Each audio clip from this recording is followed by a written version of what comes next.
the defense of Daniel Gann. No, that's tomorrow at 9 in this room. But he's here to see how it's done by Sean Charles. So Sean is my second PhD student, and I have a little tradition that I do. But first I want to give you a little background on Sean, and then I'll do the little embarrassing part. It's not that embarrassing, but it's kind of fun. So Sean came to me in 2013. I think he arrived, or his application arrived late, which might be part of Sean's way, which is fun. But Sean is a fantastic addition to the lab. He came from VIMS, Virginia Institute of Marine Science, and extremely accomplished in his undergrad, and took undergrad at College of William and Mary, and took time off to start a nonprofit with food cultivation. I guess it might not have been a nonprofit, but it was for profit. Okay. So he taught people how to garden, and Sean cares a lot about his local environment, and he came to my lab and taught me a lot about wetlands, because I didn't work in wetlands till I arrived, and he arrived a few months later. But he arrived from VIMS, having worked with Jim Perry, which was the past president of the Society of Wetland Scientists. So he came with a lot of experience. And Sean collected over 5,800 samples, largely on his own and with a little bit of help, but he did a Herculean effort covering the Gulf Coast and west and east coast of South Florida. So I say, Dr. Sean Charles, he came, he cored, he conquered, because he did. And here's some pictures of Sean in the field, and doing what he does best, coring, measuring, collecting carbon, and then, yeah, we'll put the lights down here. We'll put the lights down here. Len, do you want to get the lights? I don't know how to do it. Oh, okay. So in tradition of my lab, I write a little haiku, and Sean's is kind of explicit of exactly what he did. So coastal Texas, done. Florida Everglades, done. Plants, soil, carbon. Okay, Sean, take it away.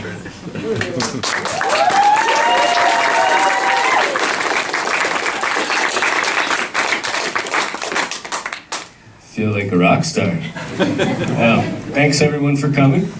It's pretty incredible to have so many people here to hear a talk about mostly dirt.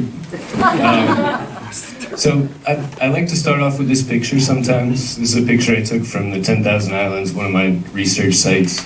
The reason that I think it's great to start off with is that I can introduce you to the major players in this system.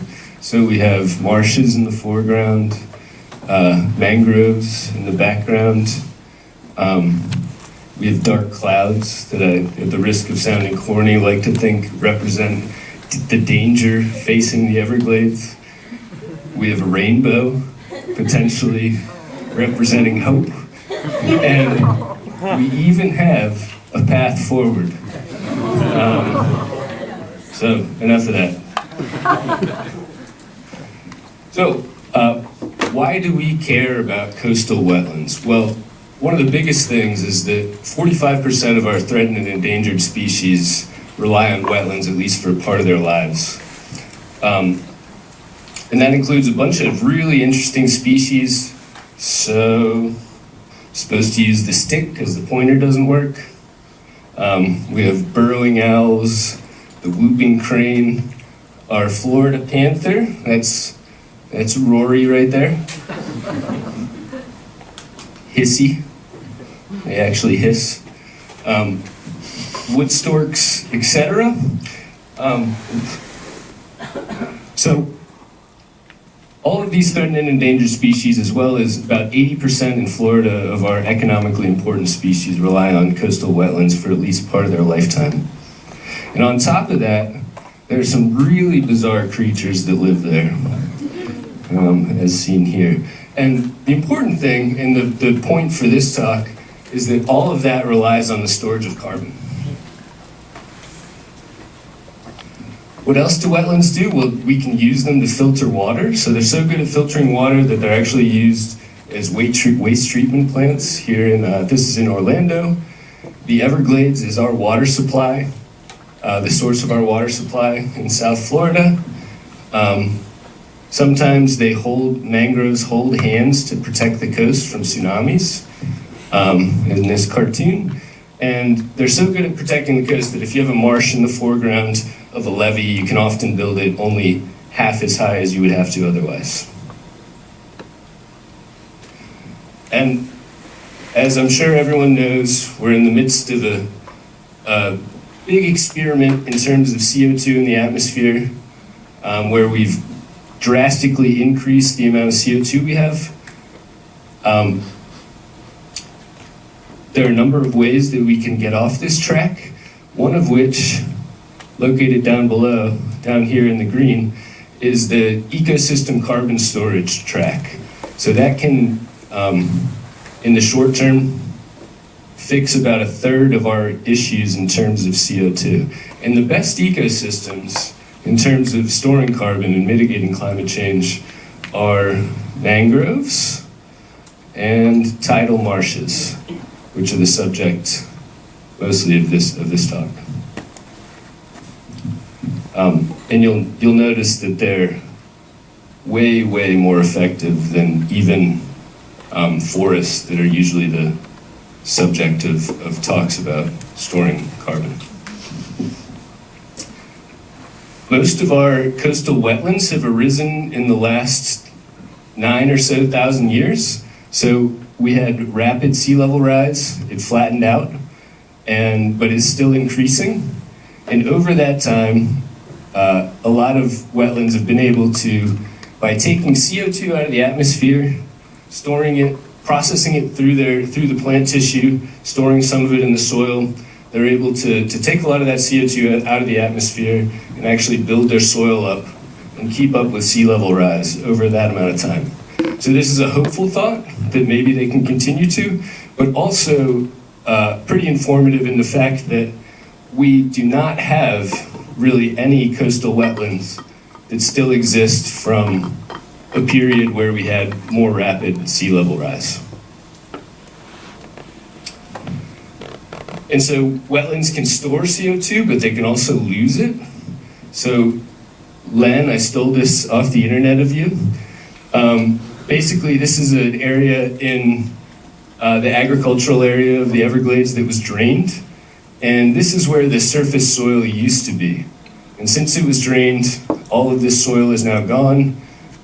It's gone back to CO2 and is back in the atmosphere.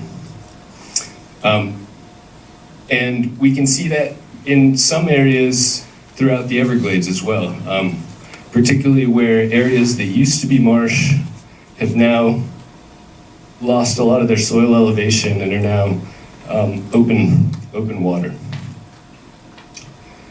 And we don't quite know what the future holds for sea level rise. So globally, we've tripled the rate of sea level rise. Locally in South Florida, it's even faster. We're not quite sure where it's going to go in the future, but it's going up. And in South Florida, that could be a really big problem, particularly with the Everglades. So most of the Everglades is below about 1.5 meters. And a 2-foot rise in sea level threatens to swamp a whole lot of it. Wetlands have an ability to keep pace with sea level rise, as I mentioned before, by storing carbon, particularly in their soil. And as sea level rises, often they can increase the amount of soil carbon they're storing up to a point. If sea level rise gets too fast, the plants die, there's nothing to put carbon into the soil, and that level of organic matter storage drops right off, and they become open water. And we really don't know how this is likely to turn out. So this is just in the last couple of years, there have been a number of studies that have shown that on the one hand, that coastal wetlands are likely to mostly be submerged. So we're likely to lose most of them. couple people have questioned that, and some have even suggested that marshes are getting bigger. On top of that, coastal wetlands are dealing with a number of major changes. So here's our sawgrass marsh currently.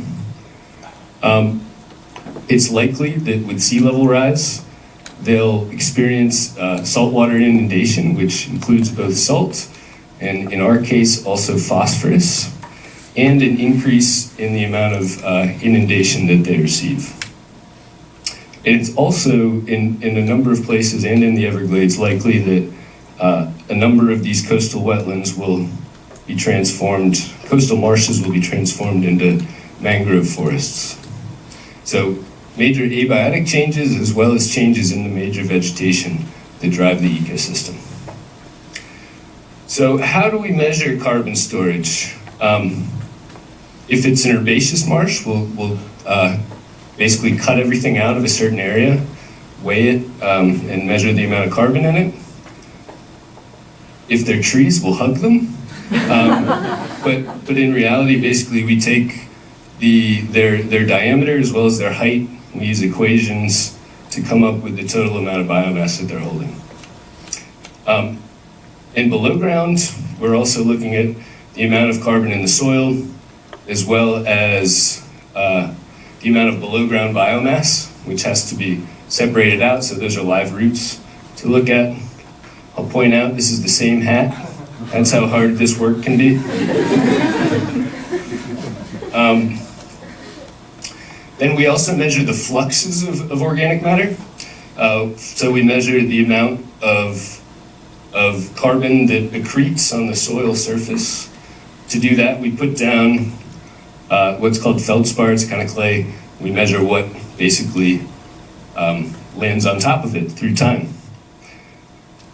We also measure root growth, which is a similar process where we put bags of soil, mesh bags of soil into the ground and measure how many roots grow into them. In terms of loss, for this research, we've mostly looked at the amount of organic matter breakdown. So that is a process where, as John's demonstrating here, we take out these mesh bags with leaves, roots, etc. We leave them out in the field for a certain amount of time. We pick them up, and we determine how much carbon has been lost over that time.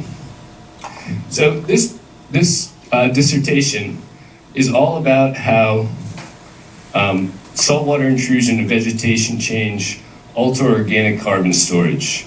And there are going to be a number of steps that we go through with 4 different chapters.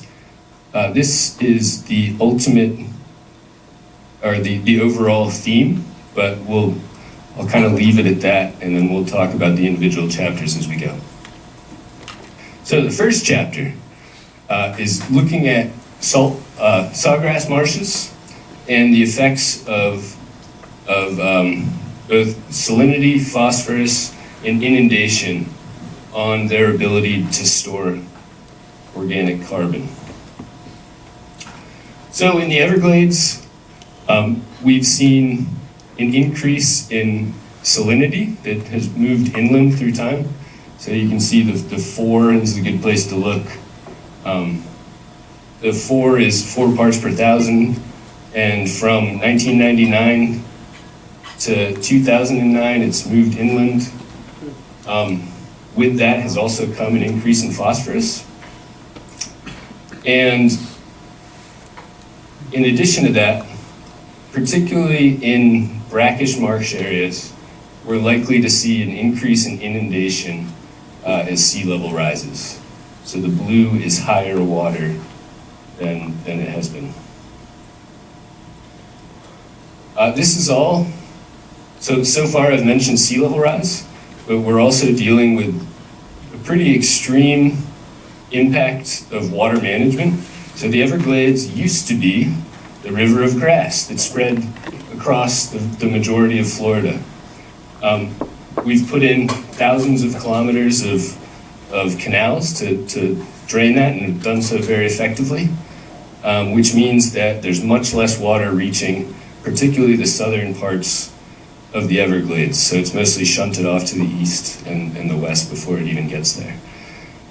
But the big Everglades restoration plan, which is the biggest restoration project in the history of the world, is mostly based around bringing more fresh water down to the southern Everglades to create more of a natural system. So we took soil cores, so plant soil monoliths, is what we'd like to call them, from a freshwater marsh that was located here. The freshwater area is experiencing increased salinity, not necessarily up there, but more down here. But the entire freshwater Everglades is experiencing saltwater intrusion, and with it comes an addition of phosphorus, particularly when saltwater first intrudes into a freshwater ecosystem. So it brings phosphorus on its own because seawater has more phosphorus than the freshwater Everglades, and also causes the desorption of phosphorus that's locked to limestone in those areas. So you get a big boost in phosphorus, particularly in freshwater wetlands when they're first experiencing saltwater intrusion. In brackish marshes, you also have an increase in salinity occurring, and along with that, we're seeing an increase in inundation as well, which is based on sea level rise, but may also be affected by the restoration project. So we took our fresh treatments from 0 parts per thousand salinity up to 9 parts per thousand, and then for our brackish, we took them from 10 parts per thousand to 20. This is what our system looks like. So we have, they're actually burial crypts. So this is where wetlands go to die, I guess. And we set up this experiment where we were able to treat those cores that I mentioned before, and this is what they look like up close. So for the first results, when you add phosphorus to a freshwater marsh, so the labels here, this is freshwater just as it was within the field, no added phosphorus. Then we have fresh with phosphorus, salt, so that's increased to 9 parts per thousand, and then salt plus P. And the first thing to note is when you add just phosphorus, you get an increase in root ingrowth, so that's the carbon coming into the system. You also get an increase in breakdown of organic matter. And ultimately that more or less balanced out.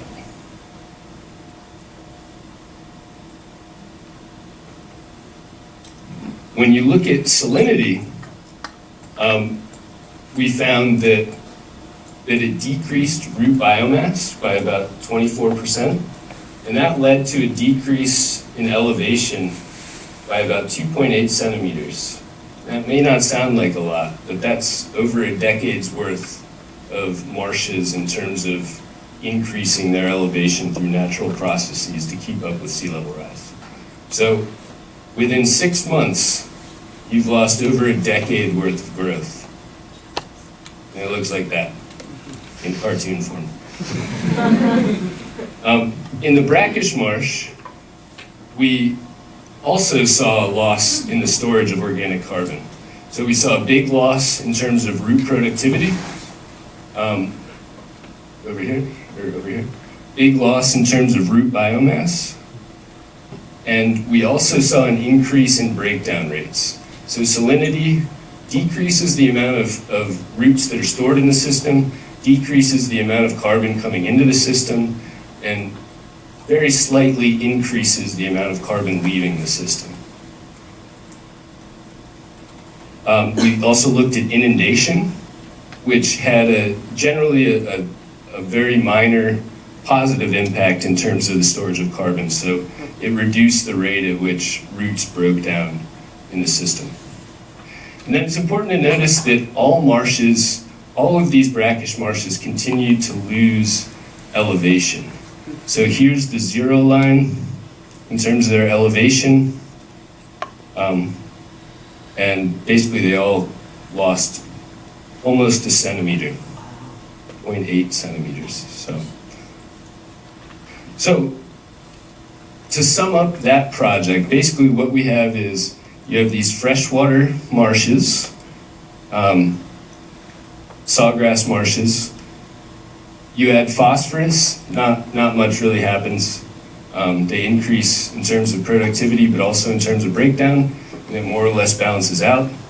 You add salinity, and it causes a big loss in terms of organic carbon and a drop in elevation. And then if you start with a marsh that's brackish, that's about 10 parts per thousand, and then add more salinity, you continue to lose the amount of the carbon stored in that system. However, there's no difference in terms of elevation between the salinity treatments.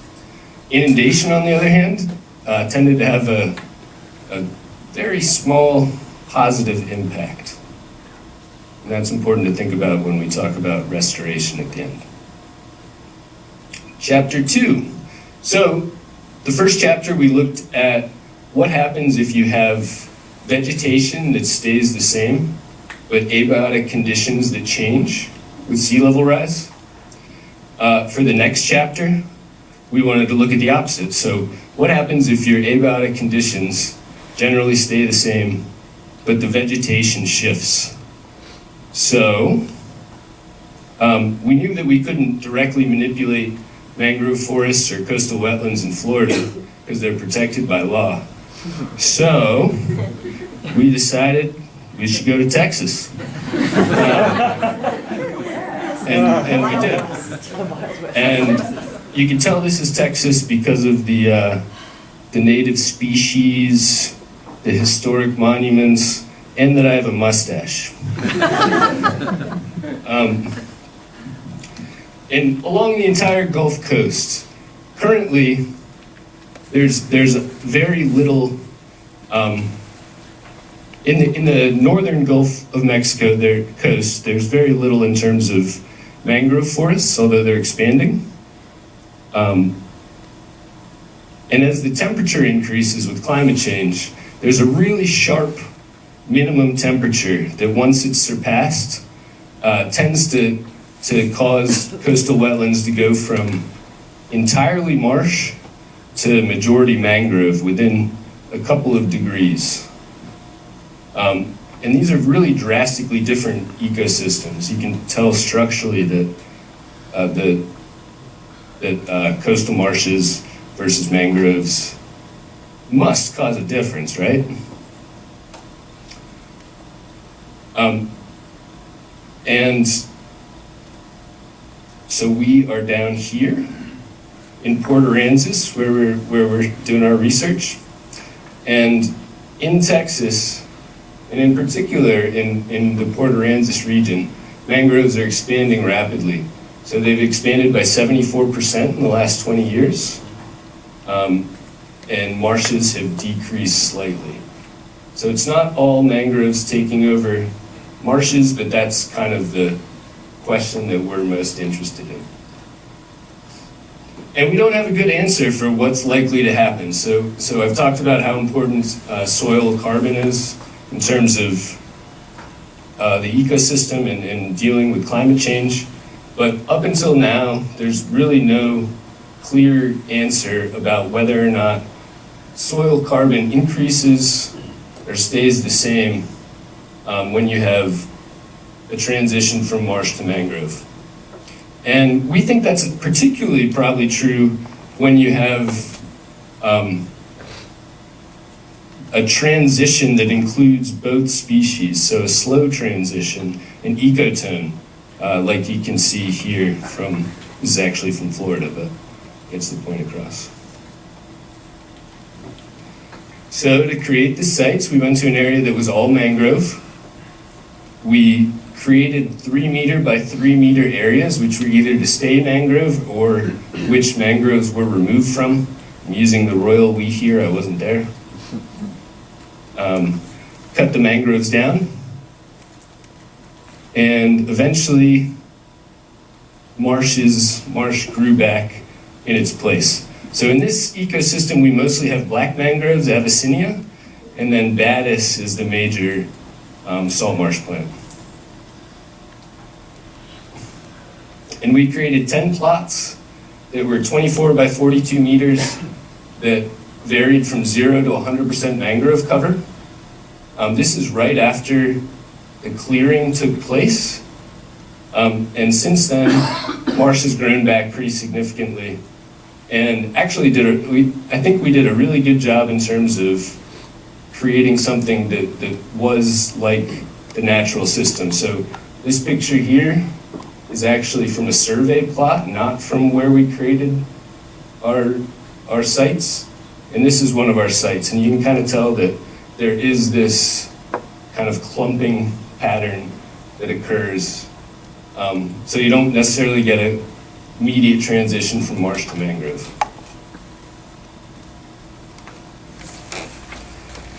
And so what we found, first off, was we looked at the mangrove organic carbon stocks, and there was much more. So these are separated between the fringe, so that's right along the coast, and then the interior of the plots. And then based on the entire percentage of mangroves within a plot. And above ground biomass increased really drastically. Below ground biomass also increased. So these are comparing all of the 3 meter by 3 meter patches, what we're calling them, versus comparing the plot as a whole. Below ground, mangroves also had more living biomass, and they also had more organic carbon in the surface soil just directly below mangrove canopy. In terms of the plot, above ground biomass increased linearly, below ground biomass increased linearly. Soil organic carbon did not change. So that was a pretty interesting finding. I'll talk about more in a minute. And basically, we measured surface accretion above feldspar plots that I mentioned earlier after 11 months, and we found that over the plot, there was a decrease in the amount of organic carbon accreting when you had more mangrove cover. And the reason for that, provided with a cartoon version, thanks to Steve Pennings, is that when you have nothing to block organic carbon subsidies coming from the coast, then they can come all the way into the interior of a wetland. If you have mangroves at the coast, then they often create a barrier that stops the ability of organic carbon from the ocean to come into the wetlands themselves. However, we found that after 22 months, that pattern no longer existed. And actually, mangroves had greater carbon storage in the patch treatments. And the reason for that is that mangroves reduce breakdown rates in 2 ways. So the first way is that they decreased temperature. So crazy concept, but trees create shade, which cools the surface soil. And that was able to decrease the amount of breakdown that occurred with standardized substrates, so just wood substrates. In addition to that, marsh leaves broke down 1,000 times faster than mangrove leaves, and marsh roots broke down 15%, or 1,000% faster than mangrove leaves, and marsh roots broke down 15% faster.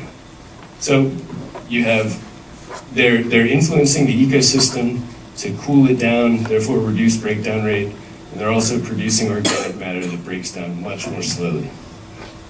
Which means that even though the inputs are relatively similar, the loss in terms of breakdown is greatly reduced in mangroves versus marshes. So chapter 2 conclusions are basically that as you get more mangroves in a system turns over from from marsh to a mixed system to mangroves, you get a slight increase in the amount of carbon stored within the system. And much of that is due to a reduction in breakdown rates.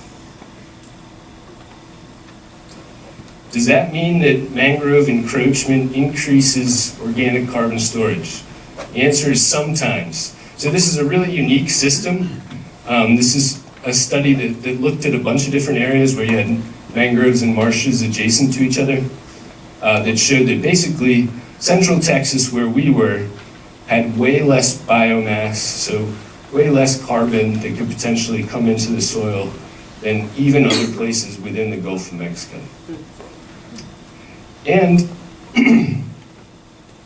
there's huge variation in where surface accretion comes from. So I won't talk too much about this figure, but it's looking at sites from Florida and Belize and showing that the amount of accretion based on fine root input, coarse root input, mineral solids, organic solids, etc., vary drastically. So probably the likelihood of an increase in carbon storage is ecosystem dependent.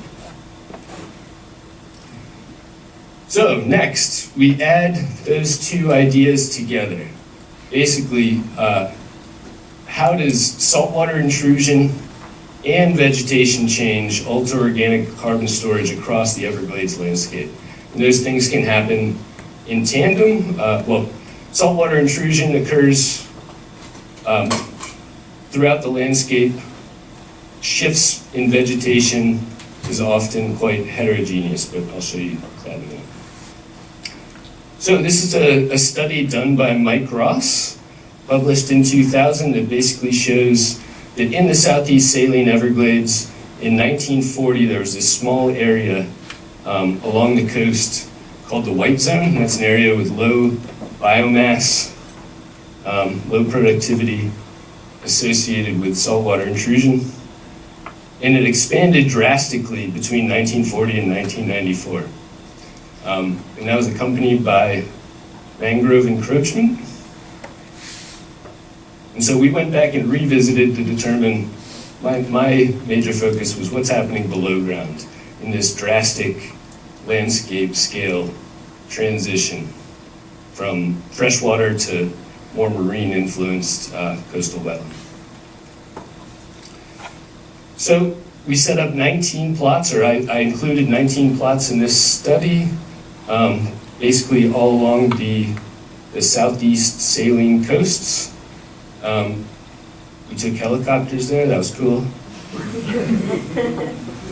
And I came up with this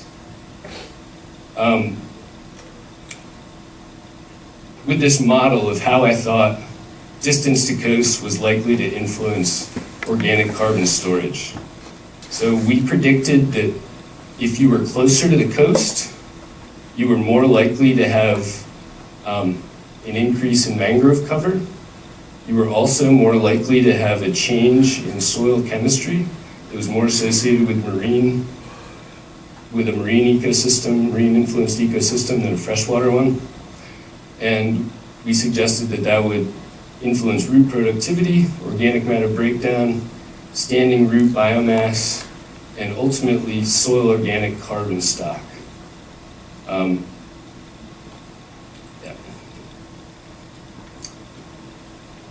So what we think is likely to happen, and what we ended up finding, is that there are more mangroves. They're coming from the coast into the interior of the ecosystem. And we found that with distance from coast, as you get away from the coast, you have fewer mangroves.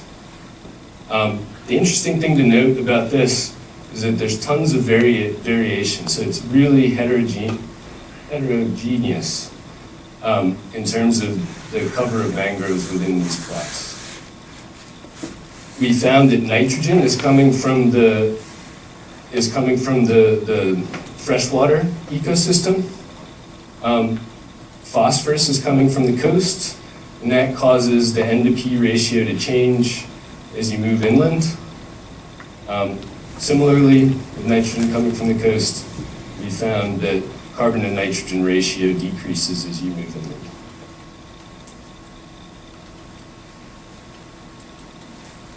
So the big influence in terms of root productivity, so remember that's the major input of organic carbon into the soil, we found that that was driven largely by mangrove cover. So root productivity increased as you had higher mangrove cover. On the other hand, we found that the breakdown of organic matter was higher in areas that were fresh. So the results didn't show up directly when we looked at salinity on its own, but when we looked at the C/N ratio, which, as I showed in the last slide, varies from the coast to the interior, C/N ratio, similar to freshwater wetlands, caused faster breakdown. Mangrove cover was also the major driver of root biomass. So remember, that's another big storage mechanism for organic carbon. Well, organic carbon decreased as you came closer to the coast. So you had a lot more organic carbon in the interior and the fresher conditions than you did when you moved towards the coast into areas that have had longer saltwater exposure. So based on those results, I put together a piecewise structural equation model. And these basically show the impact of the effect of each of these connections from a scale of 0 to 1. So the larger, or if it's negative, the closer to -1, the stronger the relationship. And we found that mangroves were associated with the coast, but relatively weakly. We found that soil nutrient level or soil stoichiometry was related to distance to the coast. And then the most important things that we already mentioned are that increasing mangrove cover increased root productivity and root biomass. The interior conditions increased organic matter breakdown. I was hoping that all of that would add up to a change in total organic carbon storage, but it didn't. None of the other processes, none of the fluxes were associated with overall organic carbon. The only thing that was actually the proximity to the coast. And for a long time, people have suggested, so Egler back in the 40s suggested that the southeast saline Everglades was an artifact, and that there have already been major changes in terms of saltwater intrusion, and it's in the midst of shifting, and what you currently see is in the middle of change. And so, based on that, we think that probably what happened is that the longer you were exposed to saltwater, the longer you're likely to have lost a lot of your vegetation and ultimately a lot of the organic carbon that's stored in your soil. So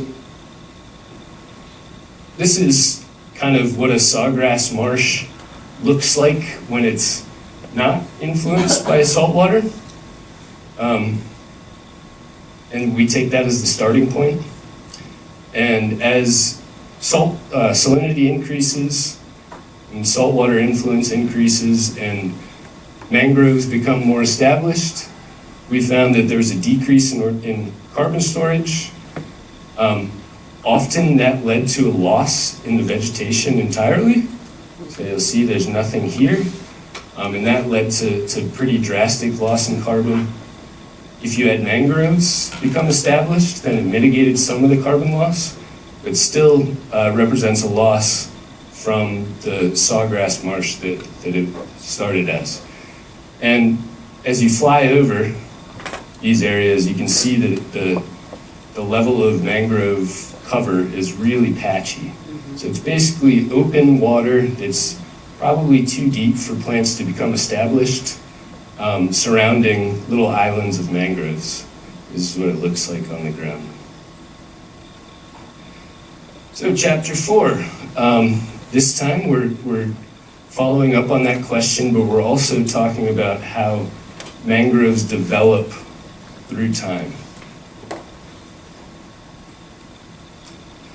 So in the 10,000 Islands on the west coast of the Everglades, just outside of Everglades National Park, there's been a drastic increase, about 75% increase in the area that mangroves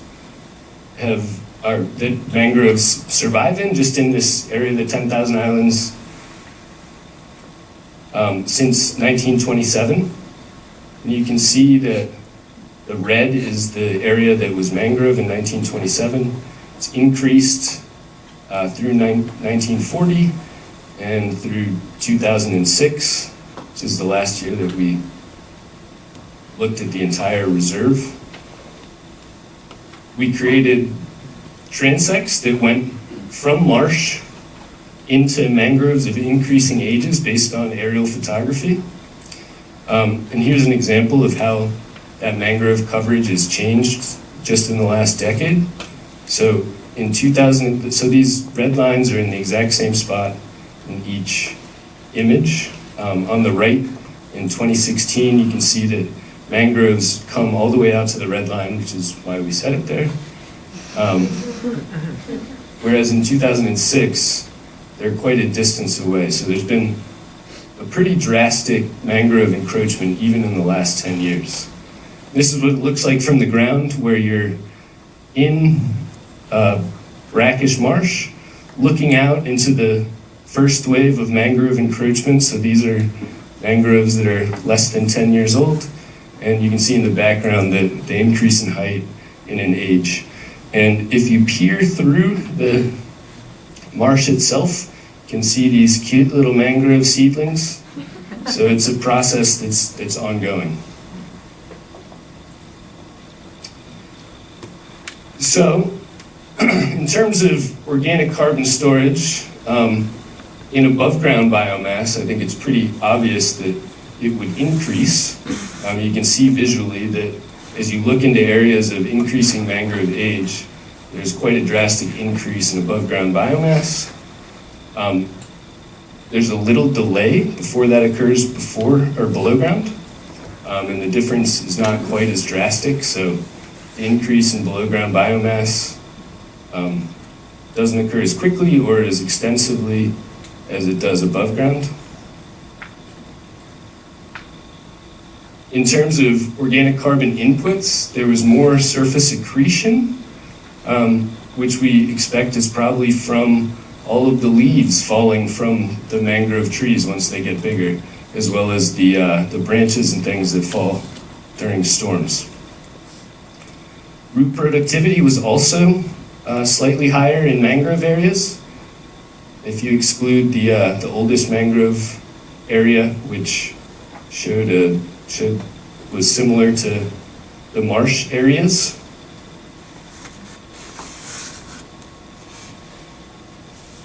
And we found that there was really no difference in terms of the breakdown of leaf litter on the soil surface, and that mangroves actually, their roots actually broke down a bit faster than brackish and salt marshes.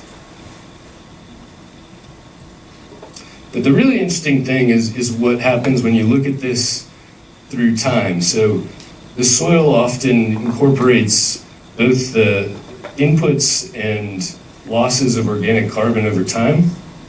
And in this case, we have our freshwater or brackish marsh, our freshwater marsh, our brackish marsh, et cetera, through the different ages of mangroves. And this is organic matter on the x-axis, which is a good proxy for organic carbon. And you can see that you have a freshwater marsh that has quite a bit of organic matter in the surface. It transitions into a brackish marsh, And when that occurs, it basically loses all of the organic matter stored in the soil. So we think that's a process similar to what we saw in the first chapter, where we lost elevation and carbon as saltwater intruded into a freshwater marsh. And then through time, in this system particularly, as mangroves become established, they increase the amount of organic carbon starting from the surface and basically integrating through the soil column until some of the oldest ones, even down at the bottom of our core, still had quite a lot of organic matter. So you have a freshwater marsh that stores quite a bit of carbon. You lose that when saltwater intrudes. If mangroves get established, they can rebuild that, and actually in this case, pretty drastically surpass what it was beforehand. And in cartoon version, that looks a little bit like this. So you get, as saltwater increases, you get a decrease in the amount of soil organic carbon and elevation. You get a transition to mangroves often. And then as they develop through time, you get an increase in the amount of organic carbon that's stored in soil, in the roots, and above ground. And so we found that there are major changes that happen based on the interaction of saltwater intrusion and vegetation shifts. And we also found that there are pretty drastically different outcomes associated with these processes. So even in South Florida, on the west coast, in the 10,000 islands on the west coast of Florida, we found that mangroves can pretty rapidly surpass the amount of carbon stored in marshes after saltwater intrusion. Whereas on the east coast, we saw that mangroves did mitigate some of the loss, but that overall they still were much lower in terms of organic carbon than the freshwater marshes were. And so we saw all this heterogeneity just within a tiny area. And it's important to note that these processes are happening across the globe. So these are all areas, all these numbers are areas where saltwater intrusion is occurring in coastal marshes. And we're sure there are more. Africa's just not studied very well. And in terms of climate-driven vegetation shifts, there are also areas all over the globe where marshes are becoming mangroves, where marshes or mangroves are becoming tidal mudflats, etc. So climate change is really changing both the abiotic and biotic conditions within coastal wetlands globally. And one of the big takeaways that we have is that freshwater restoration is critically important. So to try to reduce the risk of having that massive peak collapse right away when saltwater comes in, it's really important that we do increase freshwater flow to the southern Everglades, which can slow that and then also allow mangroves time to establish and develop as sea level continues to rise.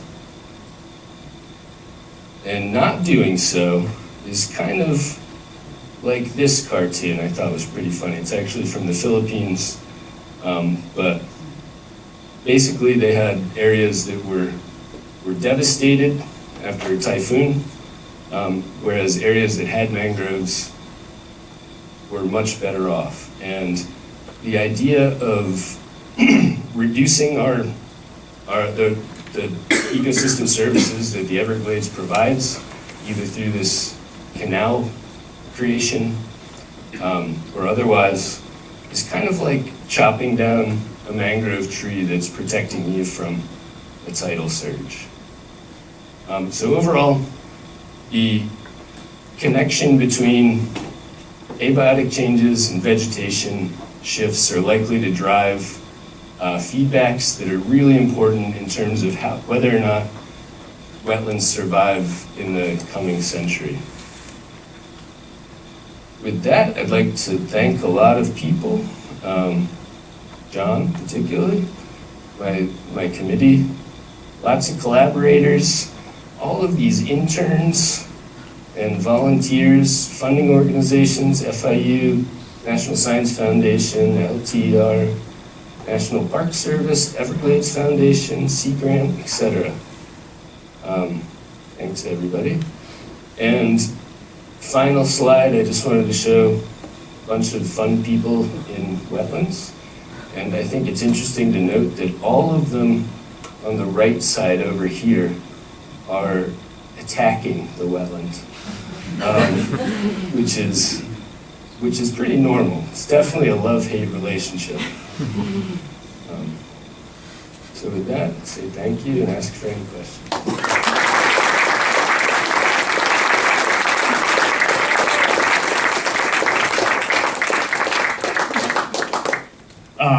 I'm going to ask the committee to not ask any questions for now, and we've got these really awkward microphones that we'll pass around, and most of you are familiar with how this works, but I think they have to be held down. So we'll take questions from the audience, but not the committee. And I forgot to introduce the committee, which was Steve Pennings he's currently in Sapelo Island there in Georgia, but he's from University of Houston. Tiffany Troxler here. Mike Ross, where's Mike Ross?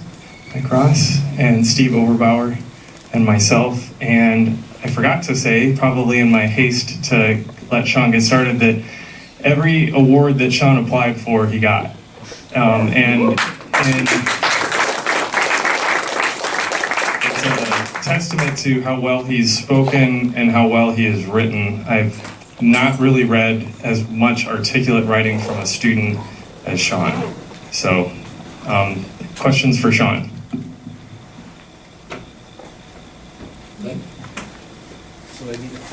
I guess you don't need it. No, Yeah. I don't think Well, we're recording, but I don't No, think for it's- Steve.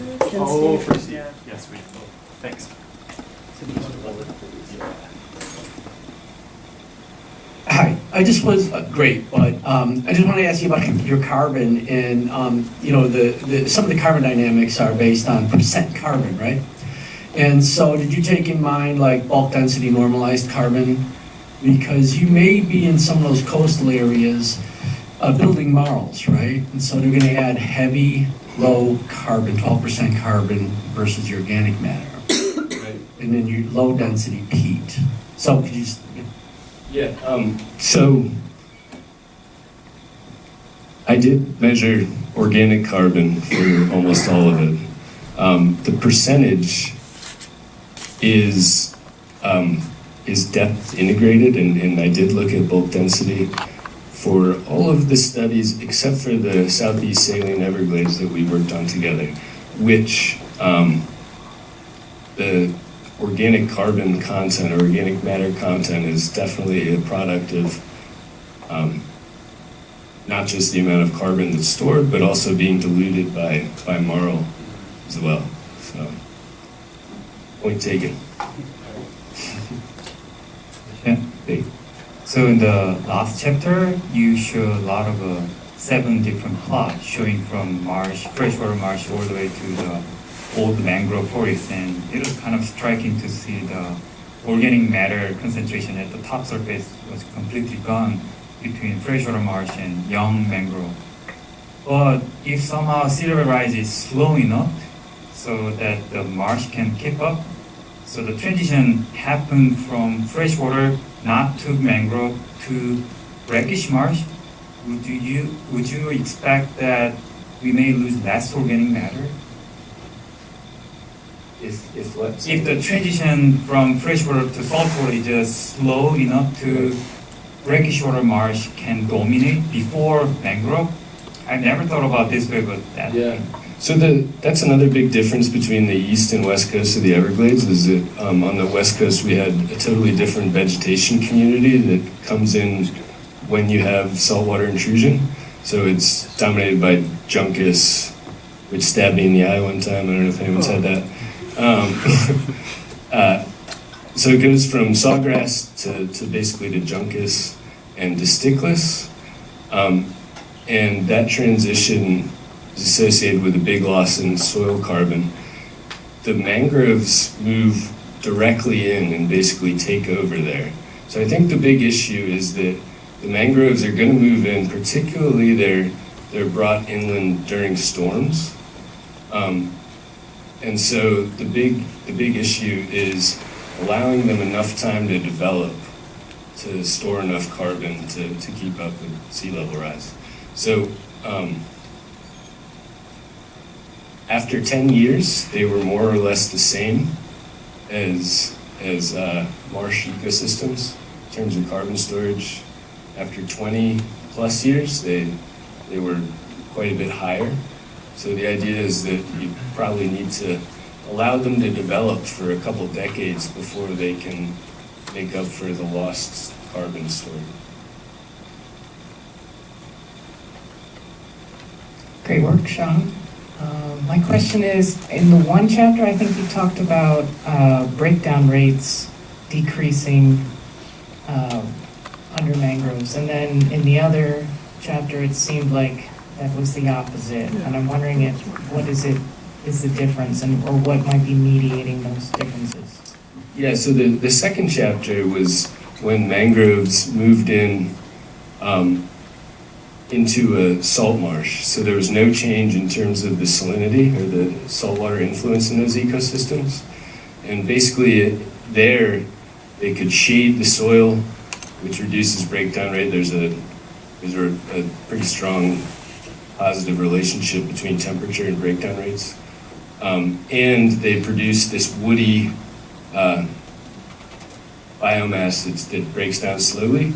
In the third chapter, though, it was mangroves and saltwater intrusion. And there was no influence that was based on just mangroves in terms of breakdown rate. Mangroves, in that case, increased the inputs of carbon, but didn't change breakdown rates. It was the larger landscape scale process of saltwater intrusion that seemed to be driving the loss. Hey, Sean. So I'm just thinking about the larger picture, especially around the introduction where you show the trajectories of carbon levels if you were to take a fossil fuel approach versus a ecosystem carbon storage approach.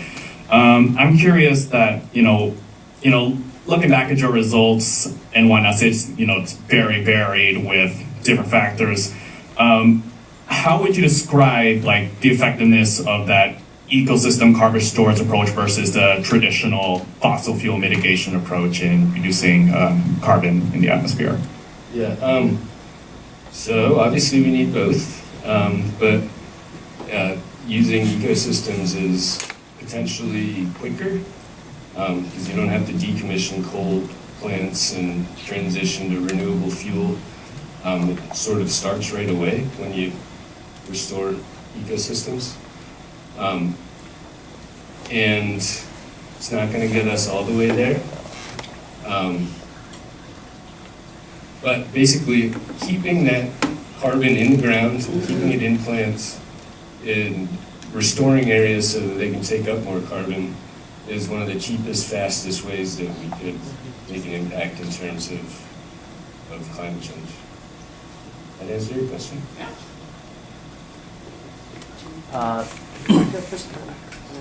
So Sean, in your first chapter, you reported the decreasing of the elevation of the soils, right? Yeah. So, how much of the decreasing do you think is induced by the carbon loss, and how much do you think is actually induced by the compression of the soil? Have you measured the bark density of the soil? Yes. So what I'll say is that we need to finish looking at that data, but basically the big change was that roots died. It wasn't that breakdown increased a huge amount, it was that roots died, which, when they're alive, they have turgor pressure, so they're full of water, they're expanded. When they die, they squish down, and also when they die, they can no longer basically hold the soil together. So in addition to seeing a loss in terms of the actual root volume in the soil, we saw that a lot more, there was a 200% increase in the amount of dissolved organic carbon in the water column, which basically means that as those roots died, they no longer were holding everything together, and a lot of the soil carbon went into the water column and likely was eventually broken down.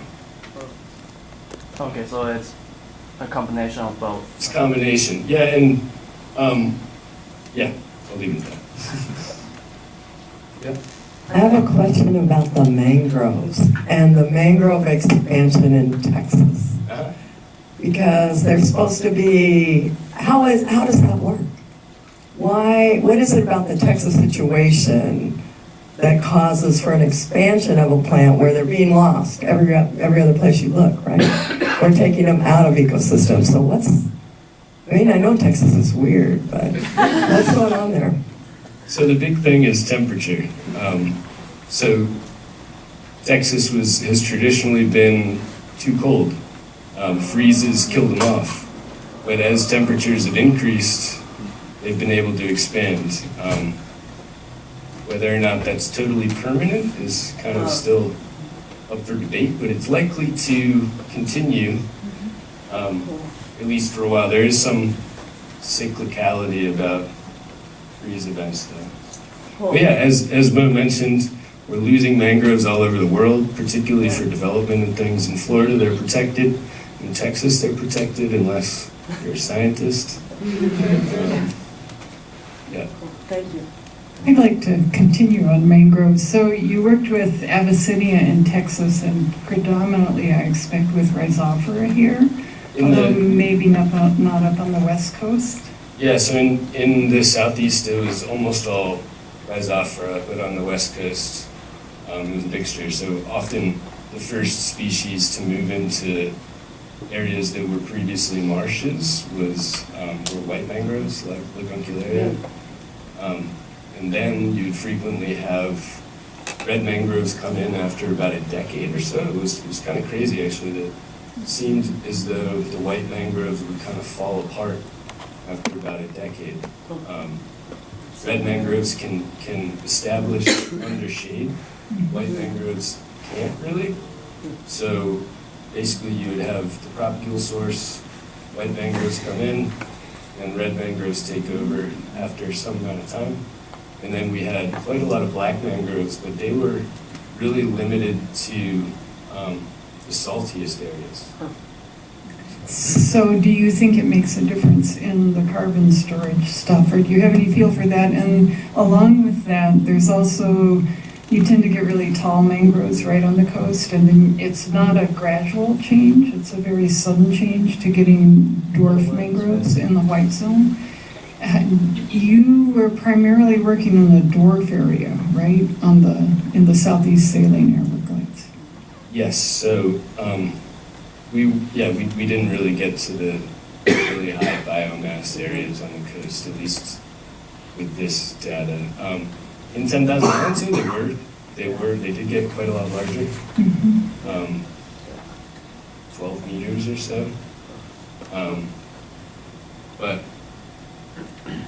So in terms of carbon storage and species, I think they definitely are different. For example, the black mangroves seem to aerate the soil more, so they have all these nematophores that are just little snorkels sticking out of the ground everywhere. In Texas, I didn't actually show this, but they increase the breakdown rate of standard substrates in the surface soil. We think because it aerated more. Red mangroves have, they do less in terms of aerating the soil. I think that could be a big difference. And productivity definitely seemed to be associated, or biomass at least, definitely seemed to be associated with carbon storage in 10,000 islands.